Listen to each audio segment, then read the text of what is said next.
5 years ago, the West African nation of Mali stood at a crossroads. The situation was dire. The government was weakened, the people disillusioned, and the territory fragmented. Up to 70% of the country had fallen out of state control, overtaken by armed terrorist groups and insurgents. Fear and despair gripped communities. Foreign military interventions, once welcomed with hope, had become a burden. The national army was shackled by restrictions imposed by external forces, unable to defend its people freely or move strategically across its own land. Confidence in the state was slipping away.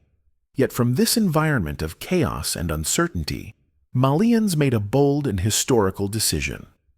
On August 18, 2020, a powerful movement for change emerged, driven by the desire to reclaim national dignity, sovereignty, and peace. The people called for a new direction, and with the support of the armed forces, a transition began. That transition has now matured into a complete transformation. In just 5 years, Mali has embarked on an ambitious journey to rebuild itself from the ground up. This has not been merely a change of faces in government, but a profound reorientation of the country's future. At the heart of this shift is a renewed commitment to sovereignty. Malians decided they could no longer outsource their security, their development, or their political will to foreign powers. The first step was restoring territorial control. Through strategic planning, heavy investments in military equipment, and a restructured defense approach, the Malian army regained full control over several key regions, including the highly symbolic Kidal. What was once a lost territory has returned to national authority. This symbolic victory sent a clear message. Mali is in charge of its own land. The national army, once limited in its operations, has now become a modernized force with autonomy of action. No longer bound by foreign military directives, the Malian army can now move freely across the entire national territory. It has been re-equipped with cutting-edge equipment, both aerial and ground-based, and can carry out operations with precision and strength. The psychological impact of this change is immense. Where once citizens lived in fear, now they see their soldiers standing guard with confidence. The tide has turned. Terror groups that once operated with impunity are now on the run, and the people no longer feel abandoned. But security was only the beginning. True sovereignty demanded structural reforms that could solidify Mali's independence in all aspects of national life. In July 2023, Mali adopted a new constitution. This legal milestone marked a turning point in the country's modern political history. It was not just an administrative update, it was a declaration of vision. A new governance structure, rooted in the values and traditions of the Malian people, was born. The Constitution redefines national institutions, promotes inclusion, and provides a strong framework for democratic participation. The voice of the people is now embedded in the highest law of the land. To make this vision of participatory democracy a reality, an independent authority for the management of elections was established. This institution guarantees that future elections will be credible, transparent, and managed by Malians.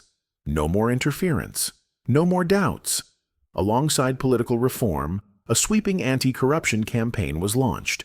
It targeted financial crime, public sector mismanagement, and impunity.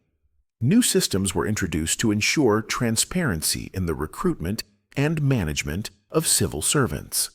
Mali now operates with an integrated human resource management system that tracks performance, rewards merit, and ensures accountability. Public institutions are being rebuilt, not just in brick and mortar, but in values and efficiency. Another major pillar of the transition was economic restructuring, especially in the mining sector, which has long been central to Mali's economy. For decades, international corporations extracted Mali's gold and minerals with little benefit to the people. That model has now changed. A new mining code was adopted, along with a local content law that ensures Malians are prioritized in employment and contracts. The sector is no longer an open door for exploitation. It is now a strategic tool for national development. Profits are staying in Mali, creating jobs, boosting government revenue, and supporting infrastructure projects. But perhaps one of the most innovative actions of the transitional authorities has been their decision to directly consult with citizens through nationwide forums. Known as the General States, these meetings brought together farmers, teachers, youth, elders, and civil society from every region. They were asked what kind of Mali they wanted to see. The answers formed the foundation for development policies that reflect the real needs of real people. This inclusive approach has restored trust between citizens and the state. To address social challenges and improve public welfare, the government signed a major agreement with labor unions and civil servants. Starting in January 2026, salaries of public workers will rise by 5.5%, followed by another increase in 2030. The total cost will exceed 100 billion CFA francs, but the investment is considered necessary for long-term stability. People must feel that the state is on their side, and this agreement proves that commitment. Reconciliation was another urgent matter. Years of conflict and external interference had frayed the national fabric. In response, Mali created a national charter for peace and reconciliation. This document is a moral and political commitment to solve internal issues through dialogue and national unity, rather than relying on foreign actors. The idea is simple: wash your dirty linen at home. Foreign agendas must not dictate national direction. Despite the suspension of foreign budget support and attempts to isolate the country diplomatically, Mali's economy is showing signs of resilience. The International Monetary Fund predicts a 5% growth rate in 2025. This is no small achievement for a country that has faced both armed conflict and sanctions. The government has worked hard to stabilize prices, ensure the availability of basic commodities, and maintain energy and transportation services. In parallel, Mali has launched a long-term national development strategy called Mali Kura 2063. It lays out a vision for industrialization, clean energy, digital transformation, and agricultural modernization. Infrastructure development is moving forward at a steady pace. The lithium mine in Guamina, inaugurated in December 2024, is already contributing to economic growth. A second lithium mine is under development. Roads connecting major cities and regions are being rebuilt. Stadiums in Bamako and other regions have been renovated. A new military hospital is nearing completion. Over 1,000 new housing units for the armed forces are being constructed in Kati. Mali is also building a state-of-the-art artificial intelligence and robotics center, signaling its readiness to enter the digital age. Solar energy plants are being developed in Sanaroba, Safo, and Takalediala Koro to ensure energy independence and sustainability. Government services are being digitized and simplified. Diaspora Malians can now access administrative documents online, reducing long delays. Public recruitment exams are being reformed to ensure fairness and equal opportunity for all. Traditional authorities, long sidelined by modern governance models, are being recognized for their role in community leadership. In July 2022, the state symbolically handed over national emblems to traditional chiefs, a powerful moment of unity between the past and the present. Education is stabilizing. School years have been completed on schedule. National exams are being held with integrity.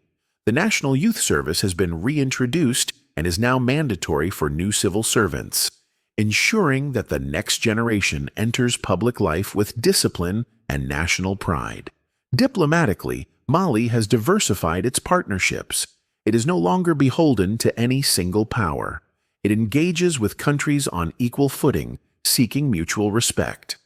One of the most revolutionary developments is the creation of the Confederation of Sahel States, with Burkina Faso and Niger. This alliance represents a new geopolitical identity for the region, focused on cooperation, security, and self-determination. On the social front, hundreds of boreholes have been drilled across the country. New schools and clinics have been built. Many health centers have been equipped with solar panels, ensuring continuous service. Dialysis centers have been established, and emergency food supplies have been distributed to the most vulnerable communities. The state also provides direct support to the children of fallen soldiers. Known as pupils of the nation, these orphans are receiving care and will soon have a dedicated center for their education and well-being. Culturally, Mali is experiencing a renaissance. The Biennale of Arts and Culture has been relaunched, offering artists a national platform to celebrate Malian heritage. All registered artists now benefit from Social Security coverage, a recognition of their important role in society. What has happened in Mali over the past 5 years is not just a political shift. It is a reawakening of national pride, a restoration of purpose, and a redirection of history. Mali has chosen to stand tall, make its own decisions, and shape its own destiny. It is no longer waiting for solutions from abroad. It is building solutions from within. A resilient people, a committed leadership, and a united vision have put Mali back on the path of sustainable development and self-governance. May Allah bless Mali and protect its people